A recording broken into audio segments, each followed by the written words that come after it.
5-1 చుక్కల ముగ్గు అండి. ఇది రోజు రెగ్యులర్గా మీరు మీ ఇంటి ముందు ఈజీగా అంతగా శ్రమ పడకుండా మీరు సులభంగా వేసుకునే పద్ధతులు మేము ఇక్కడ చూపిస్తున్నాము.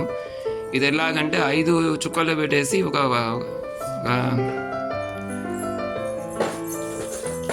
వరుస పెట్టేస్తే మీరు ఈజీగా ఈ ముగ్గులను ఇంటి ముందు వేయడానికి చాలా ఈజీగా ఆస్కారం ఉంటుంది.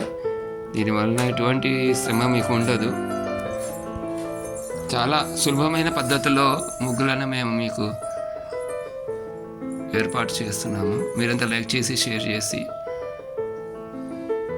సబ్స్క్రైబ్ చేస్తారని ఆశిస్తున్నాము.